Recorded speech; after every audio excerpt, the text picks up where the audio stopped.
Assalamualaikum warahmatullahi wabarakatuh. Saya Putri Iqbal Fadila dari Rombol A.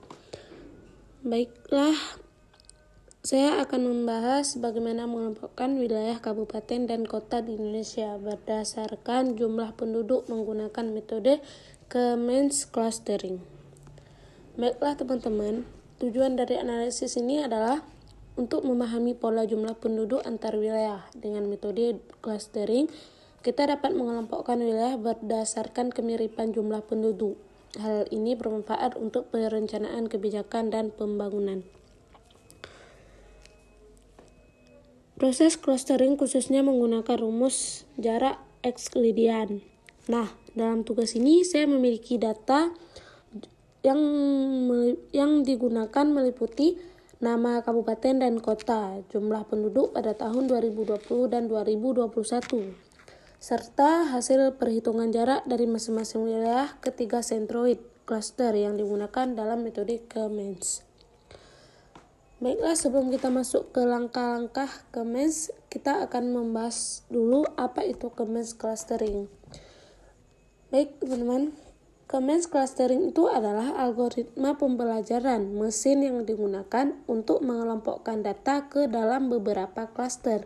Berdasarkan kemiripan, proses ini bersifat iteratif hingga titik pusat kelompok atau sentroid menjadi stabil. Nah, langkah-langkahnya, pertama kita menentukan jumlah klaster, yaitu 3. Lalu, sistem memilih 3 sentroid awal. Selanjutnya, setiap wilayah dihitung jaraknya ke setiap sentroid. Wilayah tersebut kemudian dimasukkan ke klaster dengan jarak terdekat. Setelah itu, posisi sentroid diperbarui dan proses ini diulang hingga stabil. Nah, teman-teman, di sini saya akan kasih satu contoh. Sebagai contoh, Kabupaten Aceh Selatan ya, teman-teman. Kabupaten Aceh Selatan memiliki penduduk sekitar 232.414 di tahun 2020. Dan 236.487 di tahun 2021. Nah, jarak terdekatnya adalah ke klaster 2 sehingga kabupaten ini diklasifikasikan ke dalam klaster 2. Nah, dalam hasil akhir, kita dapat melihat bahwa klaster 1 berisi wilayah dengan jumlah penduduk tinggi, klaster 2 mencakup wilayah berpenduduk sedang, dan klaster 3 adalah wilayah dengan jumlah penduduk rendah.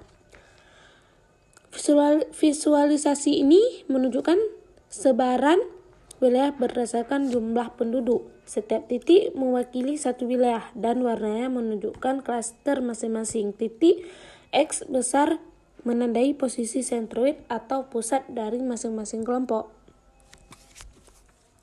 Nah, teman-teman, kesimpulan dari analisis ini, kita mendapatkan 3 kelompok utama wilayah berdasarkan jumlah penduduk. Hal ini bisa membantu dalam menyusun kebijakan yang lebih tepat sasaran, termasuk distribusi anggaran, pembangunan fasilitas umum, dan prioritas pelayanan publik.